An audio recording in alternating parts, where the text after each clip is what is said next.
ফুলগাজী হবে সিঙ্গাপুর, পানির নিচে গনিয়ামড়া দৌলতপুর। আরও আছে সাহাপাড়া, বৈরাগপুর, নীলক্ষী, গোসাইপুর। স্মরণকালের সবচাইতে ভয়াবহ একটি কালো রাত পার করলো ফুলগাজী বাজার। আমার দেখা ফুলগাজী বাজারে এত পরিমাণ বন্যার পানি আর কখনো হয়নি। প্রতি বছরই বাজারে বন্যার পানি ঢুকে, কিন্তু এত পরিমাণ বন্যার পানি আর কখনো ঢোকেনি। বর্ষার মৌসুমে যখন টানা বর্ষণ হয় তখনই ফুলগাজী বাজারে বন্যার পানি ঢোকে। তবে আমাদের ফুলগাজীতে এক নাগার অনেকদিন বৃষ্টি হলেও কোনো সমস্যা হতো না। সমস্যা হয় পাহাড়ি বন্যায়, অর্থাৎ ইন্ডিয়াতে উজানের বৃষ্টি হলে। সেই উজানের বা ইন্ডিয়ার পানি যখন মুহুরী নদী দিয়ে প্রবাহিত হয়, তখন পরশুরাম ফুলগাজীর মুহুরী নদীর আশপাশের এলাকা বিভিন্ন স্থানে প্রতি বছরই বেড়িবাঁধ ভেঙে বিভিন্ন গ্রাম প্লাবিত হয়। মুহুরী নদীর পানির বেশি চাপ থাকলে তখন ফুলগাজী বাজারে প্রতি বছরই 2-1 বার প্লাবিত হয়। কিন্তু এই প্রথমবার ফুলগাজী বাজারে সবচাইতে ভয়াবহ প্লাবন দেখা দিয়েছে।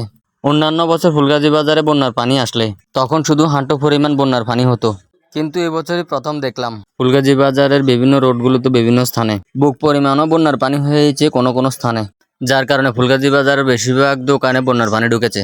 বিশেষ করে যেসব দোকানগুলো রাস্তা লেভেল বা রাস্তা সমতল, সেই সব দোকানগুলোতে ক্ষয়ক্ষতির পরিমাণ সবচাইতে বেশি।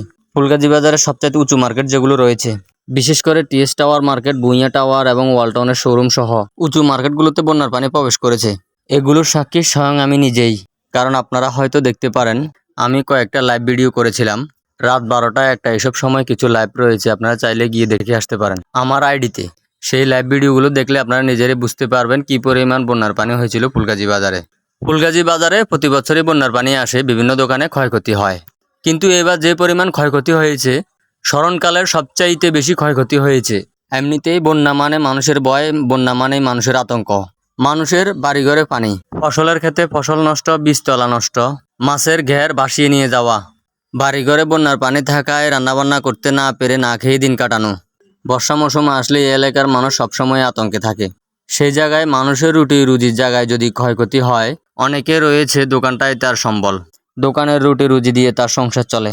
সকালবেলা বাজারের বিভিন্ন জায়গায় আমরা ঘুরে দেখেছি, যেসব দোকানদারের ক্ষয়ক্ষতি হয়েছে, বন্যার পানিতে ডুবে গেছে, তাদের কি পরিমাণ আহাজারি। মেইন রোড, কাপড়পট্টি, এমন কোনো জায়গা বাদ নাই যে পানি ঢোকেনি এমন কোনো দোকানে। দোকানদারদের আহাজারিতে বাড়ি হয়ে উঠেছে আশপাশ। হে আল্লাহ, আপনি বিপদ দিয়েছেন, সব দোকানদারদের ধৈর্য ধরা তৌফিক দিন। এদিকে বাজারে বন্যার পানির পরিমাণ রাতভর অনেক বেশি থাকলেও রাতের শেষের দিকে বন্যার পানির পরিমাণ কমে যায়। পরে আবার সকাল হওয়ার পর থেকে বন্যার পানির পরিমাণ বাড়তে থাকে ফুলগাজী বাজারের মেইন রোডে বন্যার পানির পরিমাণ বাড়াতে বাজারে তীব্র যানজট দেখা দেয়।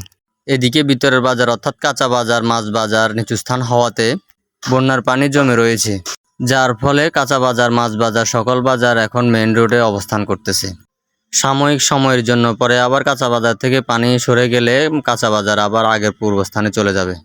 মেন রোডের উপর বসাতে কাস্টমারদের জন্য সুবিধা হয়, তারা আর পানির মধ্যে কাঁচা বাজারে যেতে হয় না, মেন রোডের উপরে পাওয়া যায়।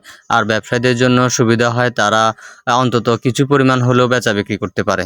ধন্যবাদ সবাইকে আমাদের সাথে থাকার জন্য। আমি শুধু আমার দু চোখের দেখা এবং আমার তীক্ষ্ণ অভিজ্ঞতাটুকু শেয়ার করলাম আপনাদের সাথে।